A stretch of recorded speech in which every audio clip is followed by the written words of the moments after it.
How are we going to make Nigeria work? First and foremost is that we have to end the award of inflated government contracts. I agree with you that Nigeria should not be about paper. And that's why just before you asked me your question, I was luckily telling you that the next president of Nigeria must be somebody who is practically ready to micromanage Nigeria. How many people did you ever hear coming to speak specifically that I'm going to stop the award of inflated government contracts? You've never heard. Now, there is no use giving too much credit to myself. I'll leave you to judge from what you hear from me. But believe you me, this is different from what you know. When Buhari said he was going to fight corruption, how?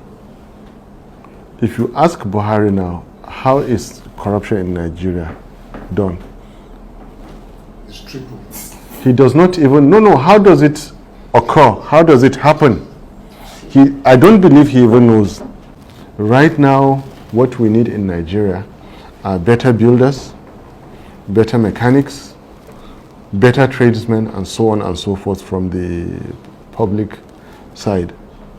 And of course, what we need in Nigeria is to make the best use of our expatriates who are in...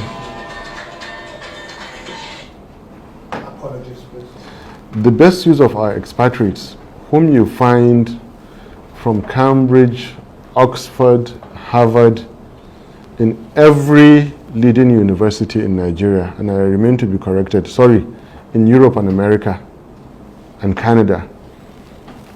Among the top 10 professors, there is a Nigerian. Among the top 10 surgeons in every hospital in Europe and America and Canada, there is a Nigerian. When I started my PhD in Westminster in 1997, the highest paid individual was not the Vice Chancellor. It was a Nigerian director of the IT, head of IT department there. They had to pay him that much to do. It is tapping from our Nigerian resources abroad, sending in technology, sending in know-how, and the rest. But if you think we should develop technologies, technology does not develop in a vacuum. What we have is a vacuum. You improve the security in Nigeria, and you attract investment in such a way that every month you have given confidence to Nigerian diaspora that they are getting between 1.5 to 2% on deposits here. Okay, Nigeria is paying you 4%, which is 100% of 2%, the best they are getting. Or you can release equity from a property you finished mortgaging at 3% and then send it to Nigeria and be getting 6% on deposit. That is 100%. This I will use to flood Nigerian banks with lendable funds.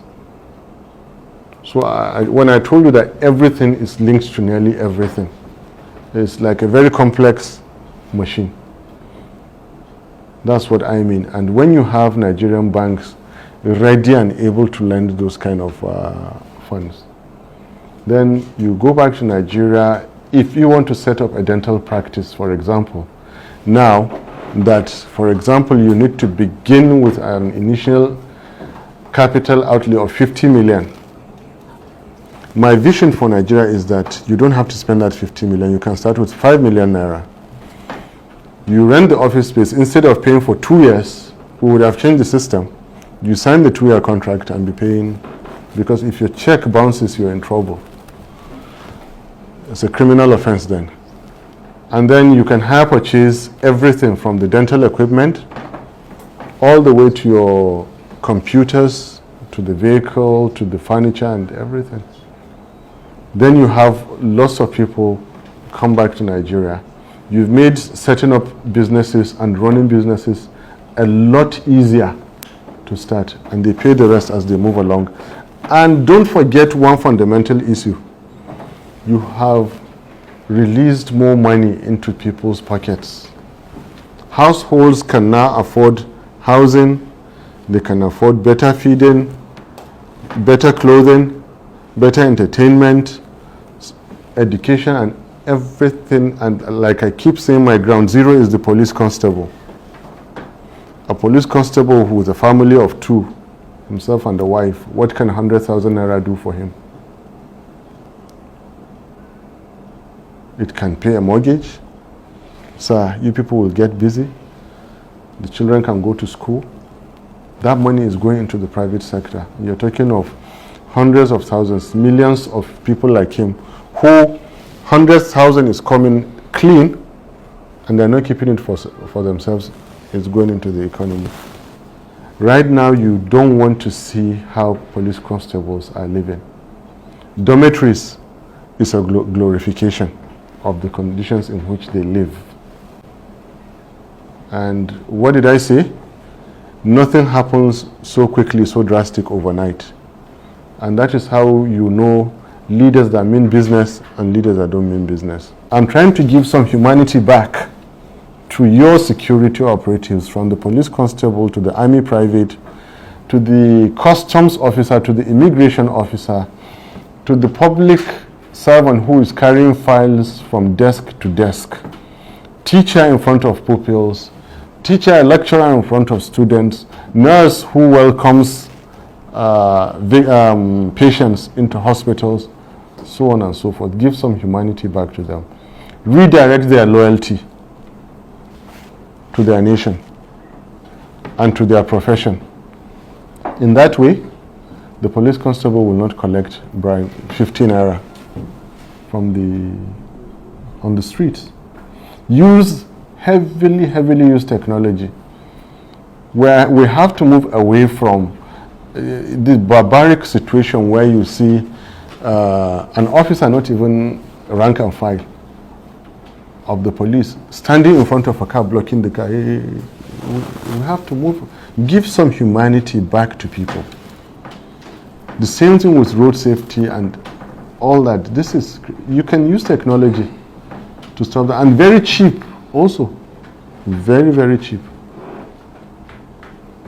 If you have every SIM card registered, including biometrics and voice, I wonder who would be so dumb to negotiate ransom on phone.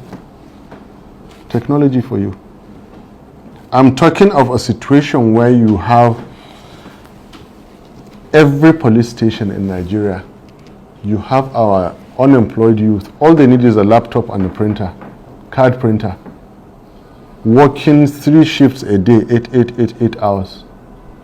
And you give 30 days for all Nigerians to have compulsory national ID card.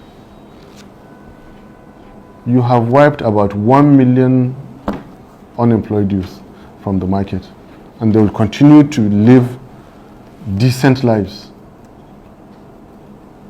Simple use of technology. And you cannot get into public transport.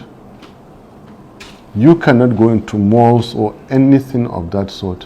You cannot go into a hotel. You cannot go into hospitals without being identified. I want you to tell me who will come out on the road from one community to go and kill others in another community when they know they're identified. Because it's simple logic. The DPO has a list of all those who are local within. So if you kill me 100 citizens in this place, it's easy. I have a data set. I know where to start working from. Right now, it's a lawless society because it's everybody for everybody. You can come out from Niger Republic, you can come out from Sudan, you can come out from anywhere, go into the middle of Nigeria, commit any crime, nothing happens.